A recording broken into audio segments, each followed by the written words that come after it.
안녕하세요. 세상만사 신기한 이야기를 옛날 이야기처럼 술술 풀어드리는 과학을 듣다입니다.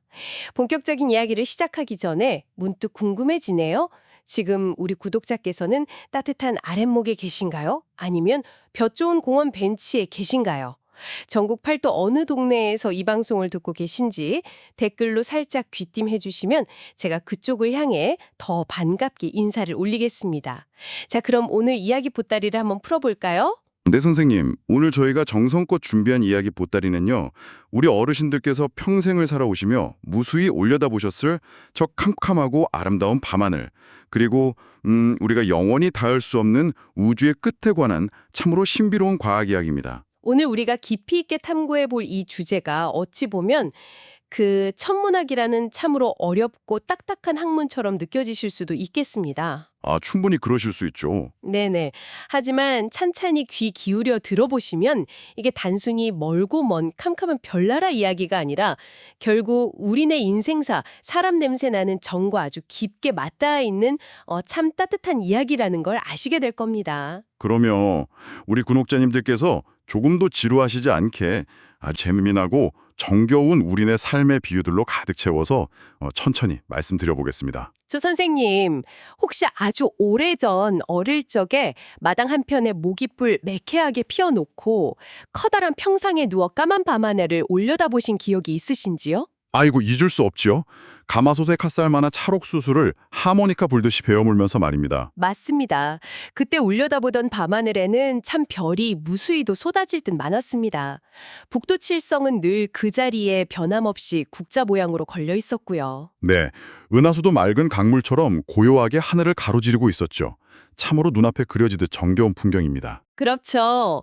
봄, 여름, 가을, 겨울이 지나며 별자리들이 맷돌 돌듯 빙글빙글 자리를 조금씩 옮기기는 해도 하늘이라는 저 거대한 지붕 자체가 변한다고 생각한 사람은 수천 년 동안 단 한 명도 없었습니다. 사실 우리가 두 발 딛고 사는 이 땅에서는 쉼없이 비바람 몰아치고 꽃이 피고 지고 사람도 늙고 병들며 요동을 치는데 말이죠. 네네, 맞아요. 저 높은 하늘만큼은 영원토록 변함없이 고요하고 평화로운 세계라고 우리 조상님들뿐만 아니라 저 서양의 콧대 높은 학자들까지도 아주 굳게 믿고 있었습니다. 그런데 참 사람 마음이 묘한 게 그렇게 든든하고 변하지 않는 하늘을 보며 안심하면서도 속으로는 그 지독한 호기심이 생기지 않습니까? 호기심이요? 아, 어떤 호기심 말씀이신가요? 저 산 너머엔 바다가 있고 낯선 땅이 나오는데 저 하늘 끝까지 평생을 걸어가면 도대체 뭐가 나올까 하고요. 아유, 누구나 한 번쯤 품어보는 생각이지요. 세상에서 제일 빠른 마차나 새처럼 나는 기계를 타고 끝없이 날아가면 언젠가는 하늘의 끝자락에 닿을 수 있을 거란 그런 낭만적인 상상 말입니다. 참 아름다운 상상입니다. 그런데 그 순진하면서도 거대한 상상을 풀기 위해 평생을 바친 학자 중에는 우리가 이름만 들어도 다 아는 그 천재 과학자, 아인슈타인 할아버지도 있었습니다. 아인슈타인 박사도요? 네, 세상 만물 이치를 수학 공식 몇 줄로 척척 풀어내던 그 비상한 영감님조차도 우주는 처음부터 이 크게 그대로 영원히 가만히 멈춰 있다. 이런 수천 년 된 인류의 고정관념에 단단히 빠져 있었거든요. 말씀을 듣고 보니 조금 의아합니다. 그 대단한 천재가 어찌하여 그런 고정관념에서 벗어나지 못했을까요? 그게 바로 인간이 가진 믿음의 무서운 점입니다. 종교적으로나 철학적으로 저 하늘은 신이 만든 완벽하고 영원한 세계라는 믿음이 워낙 깊게 뿌리박혀 있었기 때문이지요. 아, 그렇군요. 아인슈타인이 자기 공식을 이리저리 꼼꼼하게 계산해 보니까 수식 결과가 이상하게도 우주가 가만히 멈춰있지 못하고 쪼그라들거나 부풀어 올라야 한다고 나오는 겁니다. 수학은 거짓말을 하지 않는데 말이죠. 어머나, 수학 공식은 우주가 움직인다고 정직하게 말하고 있었군요. 네. 그런데 이 고집센 천재가 자기의 그 완벽한 계산 결과를 스스로 못 믿은 겁니다. 아이고, 어쩌나요. 밤하늘이 저렇게 평온하고 완벽한데 우주가 움직인다니? 내 수식이 어딘가 틀렸나 보구나 라면서 자신의 수식에다가 억지 숫자를 하나 슬쩍 끼워 넣습니다. 억지 숫자를요? 우주가 강제로 멈춰 있게끔 억지로 장부를 조작하듯 수식을 고쳐버린 거지요. 훗날 이것을 우주상수라는 어려운 말로 부르며 아인슈타인 평생의 가장 큰 실수였다고들 회자합니다. 참으로 기가 막힌 노릇입니다. 천재의 눈마저 가려버릴 만큼 그 환상이 짙었다니 말입니다. 그렇습니다. 하지만 영원한 비밀은 없는 법이지요. 그 견고하던 환상도 결국 깨지고 마는데 1920년대에 에드윈 허블이라는 젊은 학자가 그 빗장을 엽니다. 아, 허블 참 대단한 분이지요. 다들 하늘은 영원히 그대로라고 굳게 믿고 있을 때 이분은 그 춥고 외딴 산꼭대기 천문대에서 며칠 밤을 꼬박 세워가며 거대한 망원경으로 희미한 별구름들을 끈질기게 관찰했습니다. 맞습니다. 얼어붙는 추위 속에서 두 손 호흡으로 가며 건판에 희미하게 찍힌 별빛들을 하나하나 분석하던 그 밤들을 상상해 보십시오. 얼마나 고생스러웠을까요? 그러다가 이 젊은 학자가 정말 등골이 오싹해지는 기막힌 진실을 하나 마주하게 됩니다. 가만히 그 자리에 있어야 할 저 멀리 별무리들이 마치 거센 강물에 떠내려가는 뗏목처럼 우리를 피해서 사방으로 뒷걸음치며 도망가고 있다는 사실을 발견한 겁니다. 네, 얌전히 떠 있는 줄 알았던 별들이 우리한테서 멀어지고 있었다고요? 그렇습니다. 우리가 무슨 몹쓸 전염병이라도 걸린 것도 아닐 텐데 북쪽을 봐도 남쪽을 봐도 전부 다 우리 지구를 피해서 사방팔방으로 흩어지고 있었다니 이게 도대체 무슨 조화란 말입니까? 참 믿기 힘든 일이죠. 게다가 거리가 먼 별일수록 걷잡을 수 없이 더 빨리 도망치고 있었다면서요? 바로 그 지점이 가장 소름 돋는 대목입니다. 허블이 찾아낸 진실의 진짜 의미는 별들이 스스로 발동기를 달고 도망가는 게 아니라는 거였습니다. 그럼 대체 뭔가요? 멈춰있는 줄 알았던 텅 빈 허공, 즉 우주 공간 자체가 사방으로 찢어지며 커지고 있다는 사실이었습니다. 과학자들은 훗날 이 충격적이고 위대한 발견을 우주 팽창이라 부르게 되었습니다. 아, 우주 팽창이요. 이 팽창이라는 진실 앞에 인류가 수천 년간 품어온 언젠가 우주의 끝에 가보겠다는 따뜻한 낭만은 산산조각이 나버렸죠. 고요하고 다정해 보이던 밤하늘의 완벽한 배신입니다. 그런데 선생님, 우주가 부풀어 오른다는 건 사실 우리네 일상에서는 영 와닿지 않는 참 어려운 말입니다. 네, 조금 어렵게 들리실 수 있어요. 어떻게 텅 빈 허공이 늘어날 수 있는지, 우주 공간에 별들이 돛담배라도 띄운 것처럼 멀어질 수 있는지 좀 더 살갑게 풀어주실 수 있을까요? 그 아득하고 어려운 현상을 이해하시려면요, 선생님, 저 아득한 밤하늘에서 눈을 잠시 거두시고 우리네 친숙한 옛날 부엌으로 한번 상상의 걸음을 옮겨보시면 아주 쉽게 무릎을 찌실 수 있습니다. 아, 부엌으로요. 우리 어르신들 옛날에 막걸리 찌꺼기나 이스트 살짝 섞어서 뜨끈한 아랫목에서 빵 반죽 부풀려 보신 적 있으시죠? 아이고, 많지요. 뽀얗게 치댄 밀가루 반죽을 커다란 양푼에 턱 담고 그 위에 달달하고 고소한 강낭콩이나 건포도를 콕콕 박아 넣습니다. 그리고 기만색의 면보 덮고 두툼한 소미물까지 씌워서 아랫목에 반나절 푹 재워두지 않습니까? 아유, 벌써 구수한 막걸리빵 냄새가 코끝을 스치는 것 같습니다. 그렇게 푹 재워두고 나중에 이불을 싹 걷어내면 그 밋밋하던 반죽이 가마솥 뚜껑만하게 부웅 하고 부풀어 올라 있지요. 네, 맞습니다. 가만, 선생님 말씀을 듣고 보니 갑자기 머릿속이 번쩍 뜹니다. 빵 반죽이 부풀어 오를 때 그 위에 박혀있던 강낭콩들이 발이 달려서 반죽 위를 폴폴 걸어다닌 게 아니지 않습니까? 그렇죠. 콩은 처음 콕 박아놓은 그 자리에 얌전히 가만히 있었을 뿐인데 콩과 콩 사이를 채우고 있는 밀가루 반죽 자체가 쑥쑥 살이 오르며 커지니까 자연스레 콩들 사이의 거리가 멀어진 거네요. 아이고, 그렇게 비유의 핵심을 정확히 짚어내시니 제가 덧붙일 말이 없을 정도입니다. 선생님 말씀이 100번 지당하십니다. 참 신기하네요. 콩 입장에서 한번 주변을 둘러본다고 생각해 보십시오. 오른쪽 콩 입장에서 보면 왼쪽 콩, 위쪽 콩 전부 다 자신을 놔두고 사방으로 멀어지는 것처럼 보이지 않겠습니까? 네네, 멀어지는 것처럼 보이겠어요. 더 빨리 도망치는 것처럼 느껴지는 겁니다. 아, 그러니까 저 밤하늘에 빛나는 수많은 별과 은하수들이 바로 그 양푼 속 빵 반죽에 박힌 강낭콩과 똑같은 거로군요. 아주 정확합니다. 별들이 우주를 스스로 동동 헤엄쳐 도망가는 게 아니라 별과 별 사이를 꽉 채우고 있는 텅 빈 허공, 즉 우주 공간 그 자체가 소미불 및 막걸리 반죽처럼 사방으로 부풀어 오르고 있다는 참으로 기막힌 뜻이었네요. 그렇습니다. 학자들은 이 쉽고 명쾌한 이치를 굳이 재미없고 딱딱한 말로 공간의 계량 팽창이라고 부릅니다. 공간의 계량 팽창이요? 게다가 이 거대한 우주 반죽 덩어리도 시간을 거슬러 아주 먼 옛날 태초로 돌아가 보면 결국 좁쌀보다 더 작은 단 하나의 작은 점에 불과했다고 합니다. 그 엄청난 크기의 우주가 좁쌀만 했다고요? 네, 그 조그만 씨앗 하나가 안에서 끓어오르는 기운을 견디지 못하고 어느 순간 뻘 하고 무시무시한 대폭발을 일으켜 이렇게 무한히 커지기 시작했는데 이것을 천문학에서는 아주 위협적인 이름으로 빅뱅이라고 부르기로 약속했습니다.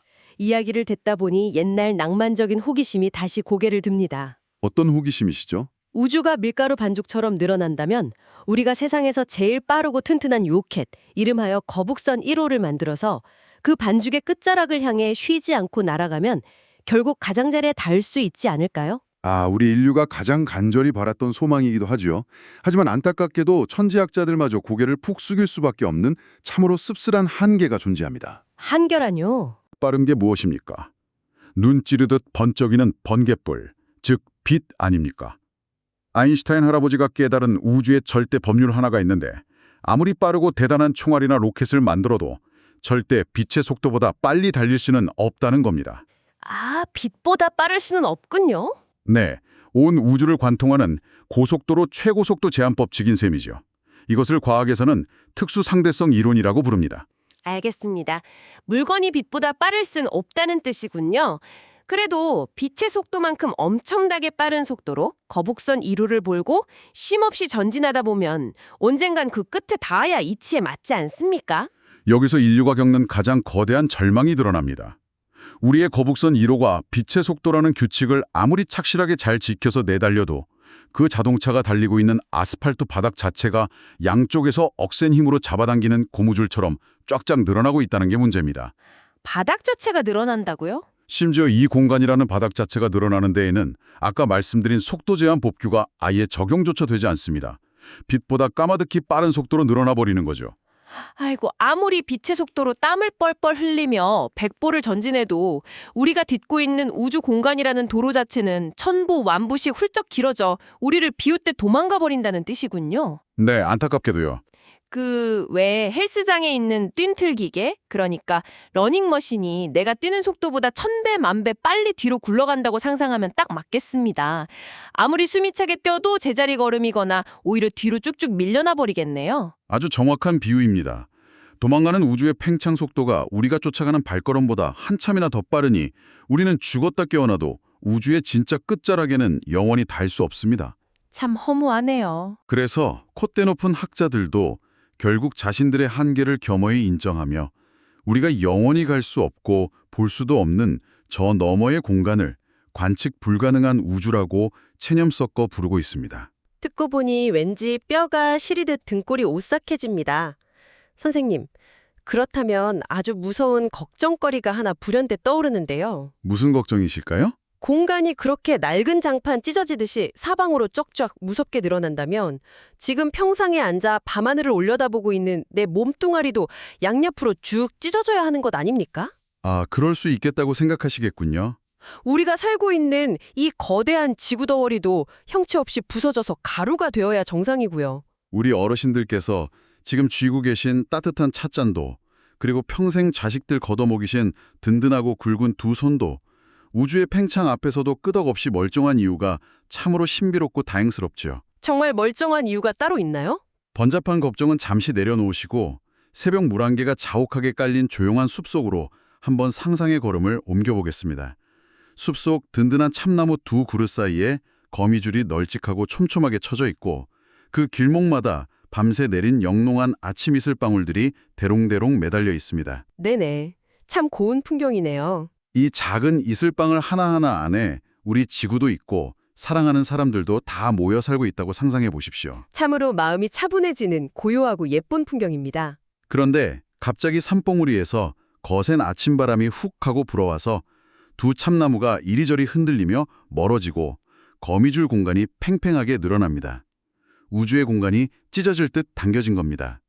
자, 이럴 때 그 거미줄에 매달린 이슬방울들도 산산조각이 나며 터져버릴까요? 글쎄요. 흩어지지 않을까요? 천만의 말씀입니다. 바람이 불어 거미줄이 당겨져도 이슬방울은 아무 일 없다는 듯 둥글고 예쁜 물방울 모양을 굳건히 유지합니다. 듣고 보니 그렇습니다.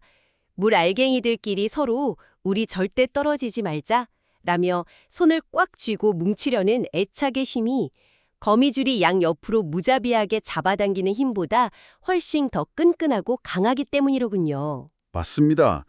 우주 공간이 아무리 무서운 기세로 빛보다 빨리 팽창하며 세상 모든 걸 떼어놓으려 안달이어도 우리 몸속의 뼈와 살, 그리고 지구를 뭉치고 있는 흙과 바위는 서로 엄청난 힘으로 꽉 끌어안고 있습니다. 정말 다행이네요. 옛날 영국에서 뉴턴이라는 학자가 사과나무 밑에서 사과가 땅으로 떨어지는 걸 보고 무릎을 탁 쳤다는 일화 다들 아시죠? 네, 유명한 이야기죠. 그걸 우주의 잣대로 보면 지구가 자기 자식인 사과를 잃어버리지 않으려고 품 안으로 꽉 끌어안은 셈입니다. 과학자들은 만물이 흩어지지 않게 막아주는 이 위대한 식구들의 애착을 중력과 전자기력이라고 부릅니다. 도망가고 찢어지는 우주의 무심함보다 내 식구 챙기고 보듬는 중력의 끈끈함이 훨씬 세다는 게 참으로 다행이고 위로가 됩니다. 그런데 이 정겨운 이웃사랑이 우리 지구에만 있는 게 아니라 저 먼 우주 별들 사이에도 존재한다면서요? 네, 밤하늘에 수천억 개 별이 모인 거대한 무리를 은하수라고 부르는데 이 은하수도 중력이라는 사랑으로 묶인 대가족입니다. 아, 은하수도요. 참 놀랍게도 우리가 사는 우리 은하 주변에 서로 손을 꽉 맞잡고 있는 30개 남짓한 이웃 은하 마을들이 모여 있습니다. 온 우주의 모든 것들이 팽창에 휩쓸려 뿔뿔이 흩어지고 도망치는 와중에도 이 30개 마을만큼은 우리는 영원한 깐부다 외치며 똘똘 뭉쳐서 우주 팽창의 힘을 꿋꿋하게 버텨내고 있지요. 깐부라는 말이 참 정겹습니다. 학자들은 이 끈끈한 동네 모임을 국부은하군이라고 정겹게 부릅니다. 그 이웃마을 중에 우리가 이름 한 번쯤은 들어본 안드로메다라는 은하도 있지 않습니까? 다른 남남인 은하들은 매몰차게 우주 팽창을 따라 도망가 버리는데 안드로메다는 오히려 우리를 향해 마중을 나오듯 다가오고 있다고요? 네, 맞습니다. 그런데 한편으로는 걱정도 됩니다.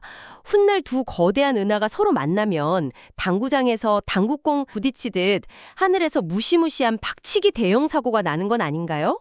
아이고, 동네 당구장에서 당구공이 딱 하고 경쾌하고 무섭게 부딪히는 모습과는 완전히 차원이 다릅니다.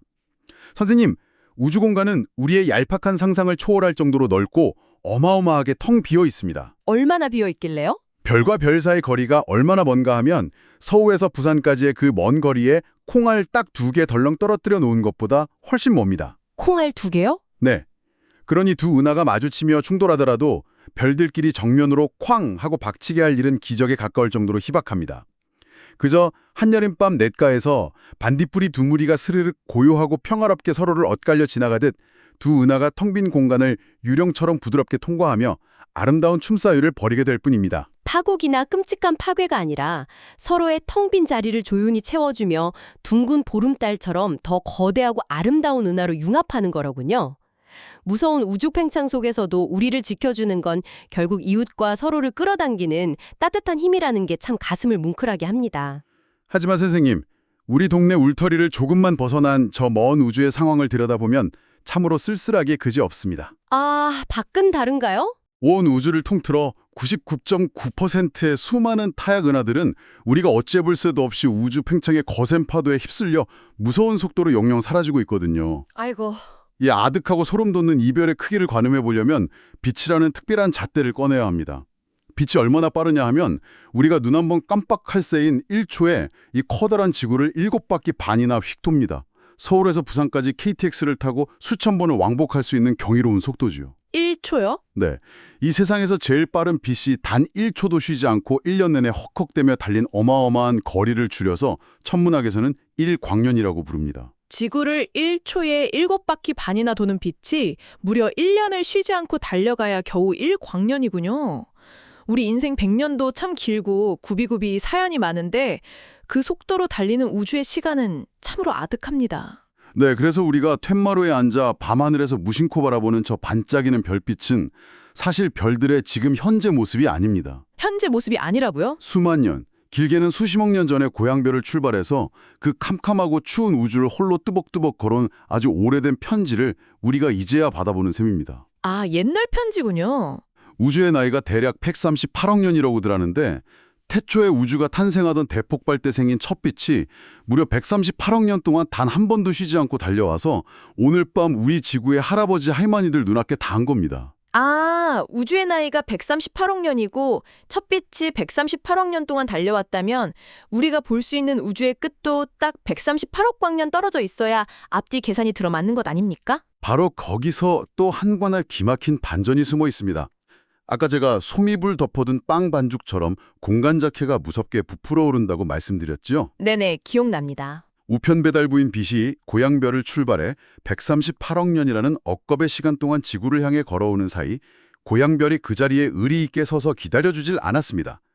빵 반죽 우주가 무서운 속도로 쩍쩍 늘어나면서 빛을 보낸 고향별은 이미 우리에게서 훨씬 더 멀리 저 뒤편으로 떠내려가 버린 거지요. 아이고, 서울 사는 친구가 걸어서 열흘 걸리는 거리에서 편지를 보냈는데 그 사이에 땅이 쩍 갈라지고 늘어나서 친구네 집이 아예 40일 거리 밖으로 떠내려가 버린 형국이네요. 참으로 찰떡 같은 비유입니다.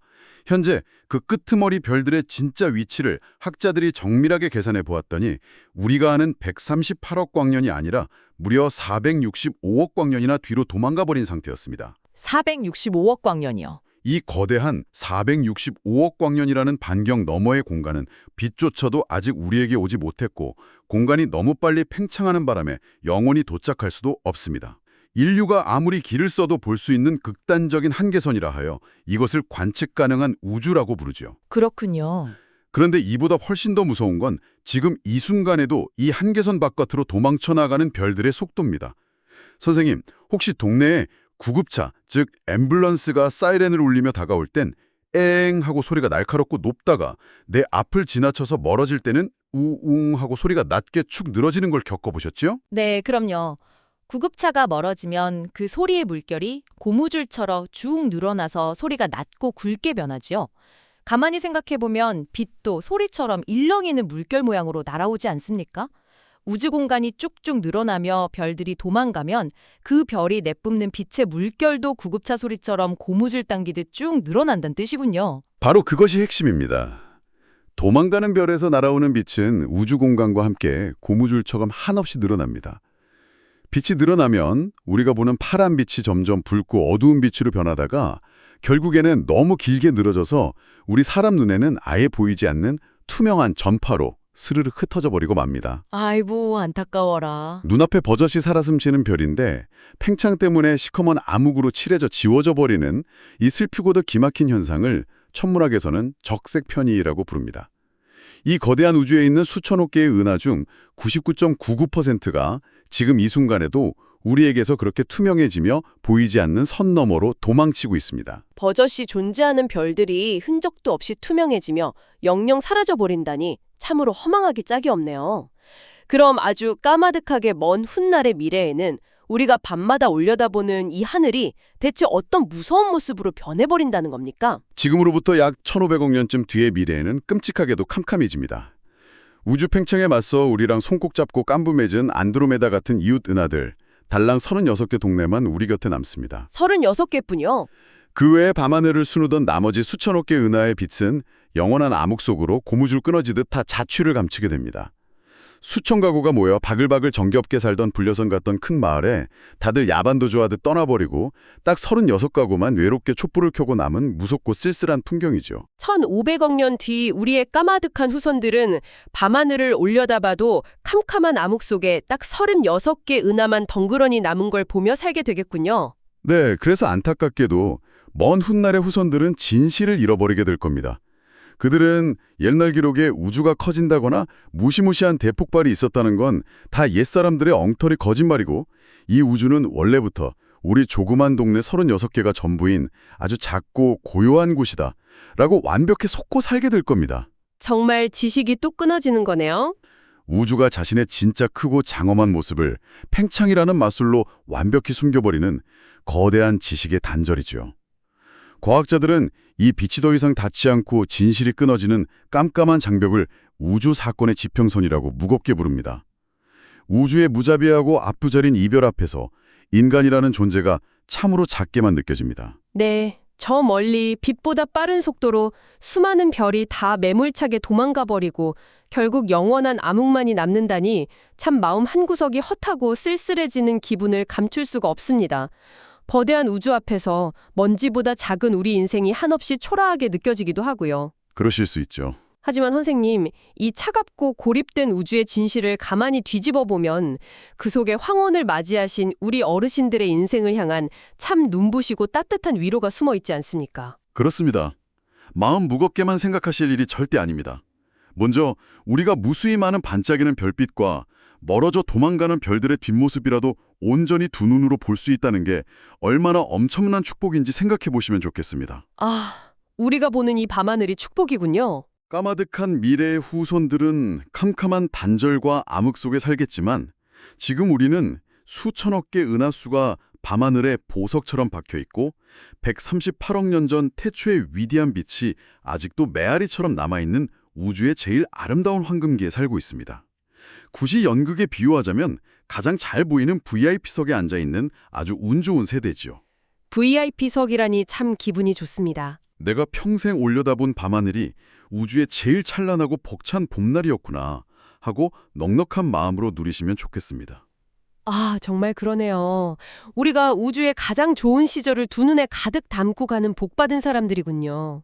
그리고 아무리 달려도 도망가는 우주 끝에 결국 닿을 수 없다는 그 과학적 사실에서 배우는 삶의 지혜도 참 깊은 울림을 줍니다. 네, 그렇죠. 젊고 혈기왕성하던 시절, 우리는 남들보다 조금이라도 더 빨리 달리기만 하면 세상의 끝, 내 욕심과 욕망의 끝에다 다 움켜질 수 있을 줄 알았잖아요.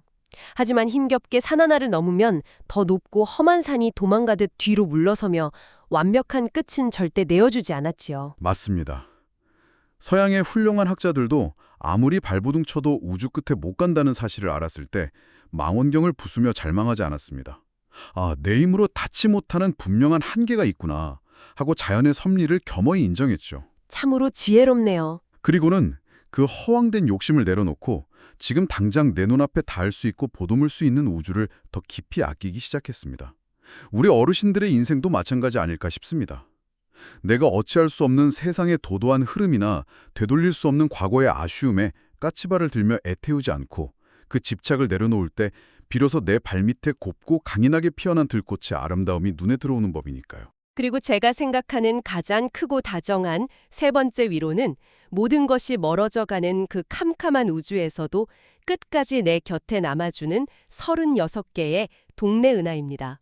아, 깐부 은하들 말이죠. 온 우주가 매몰차게 다 멀어지고 떠나가는데 그 모진 시간과 무서운 팽창의 힘을 꿋꿋하게 버텨내고 기어이 내 손을 꽉 잡아준 그들의 비밀은 다름 아닌 서로를 끌어당기는 중력이었습니다. 우리네 인생도 봄, 여름 지나 가을, 겨울의 황혼에 접어들면서 싱그럽던 젊음도 펄펄 끓던 체력도 왁자지껄하던 인간관계도 하나둘 멀어져 가지만 끝끝내 곁을 지켜주는 사람들이 있지 않습니까? 그럼요. 평생을 지지고 볶으며 함께 풍파를 견뎌온 인생의 늙은 동반자, 4살 깎아 가슴으로 낳아 기른 자식들, 눈빛과 주름살만 봐도 속 다하는 오랜 벗들이야말로 사랑과 정의라는 지독하고도 끈끈한 중력으로 나를 꽉 안아주는 나의 진짜 우주입니다. 참 따뜻한 말씀입니다. 저 멀리 도망가는 낯선 우주 쳐다보며 허무해할 게 아니라 내 곁에서 따뜻한 온기 나누며 서로의 빈자리를 채워주는 이 작고 단단한 우리네 국부 운하군만 지키고 있다면 우리 인생의 마지막 장도 충분히 눈부시고 가득 차게 됩니다. 게다가 선생님, 참으로 경이로운 사실이 하나 더 있습니다. 어떤 사실인가요? 우리 어르신들 연세 드시면서 뼈도 시리고 피도 부족하다 느끼실 때가 있죠. 우리 몸속 붉은 피를 열심히 만드는 철분, 무릎뼈를 단단하게 세우는 칼슘, 이게 다 처음 어디서 생겨나 우리에게 왔는지 아십니까? 글쎄요, 어디서 온 걸까요? 수십억 년 전 저 우주 어딘가에서 거대한 별들이 팽창하는 우주 속에서 자신의 찬란한 생을 다하며 우주로 뿜어낸 참으로 숭고하고 성스러운 별의 재투성이들입니다. 그것들이 모여 지구를 만들고 우리 몸을 이룬 겁니다. 말씀을 듣고 보니 가슴이 먹먹해집니다. 우리가 그저 이 차가운 땅에 덩그러니 떨어진 외롭고 보잘것없는 존재가 아니라 그 옛날 밤하늘을 수놓았던 위대한 별들의 먼지가 단단하게 뭉쳐져 기적처럼 생명을 얻은 참으로 귀한 존재라는 뜻이군요. 그렇습니다. 그러니 오늘 밤에는 따뜻한 아랫목이든 볕 좋은 도시든 향긋한 둥글레 찬장 곁에 두시고 밤하늘 한번 가만히 올려다보시길 권합니다. 무서운 세상 풍파 속에서도 곁에서 나만의 36개 은하수가 되어주는 우리 가족, 내 귀한 인연들에게 따스한 감사의 미소를 지어주시는 것만으로도 이 광활한 우주의 가장 위대한 사랑의 이치를 실천하시는 겁니다. 네, 참으로 공감하는 바입니다. 선생님, 가만히 생각해보면 참 신비롭지 않습니까? 우리 몸이 저 무서운 우주의 팽창을 버텨내고 있는 단단한 별먼지로 만들어졌다면 어쩌면 우리가 가족을 아끼고 내 사람들을 지키려 애쓰는 그 깊고 뜨거운 마음조차도 단순한 감정이 아니라 흩어지는 세상을 꽉 붙잡으려는 우주 본연의 위대한 중력 그 자체가 우리 마음을 빌려 나타난 것은 아닐까요? 아, 정말 아름다운 생각입니다. 우리의 사랑이 곧 우주의 중력이라는 말씀이 참 깊은 여운을 남기네요. 오늘 들려드린 이야기 입맛에 좀 맞으셨는지 모르겠습니다. 혹시 평소에 뉴스나 신문을 보시다가 이건 도대체 무슨 원리일까 하고 궁금했던 게 있다면 주저 말고 아들, 딸에게 말하듯 댓글로 적어주십시오. 제가 돋보기 쓰고 꼼꼼히 읽어보겠습니다. 그리고 화면에 있는 엄지척, 좋아요와 구독 버튼을 꾹 눌러주시면 다음번에도 제가 길 잃지 않고 구독자 댁으로 바로 찾아올 수 있답니다. 저희에게 정말 큰 힘이 됩니다. 지금까지 과학을 듣다였습니다. 늘 강건하십시오.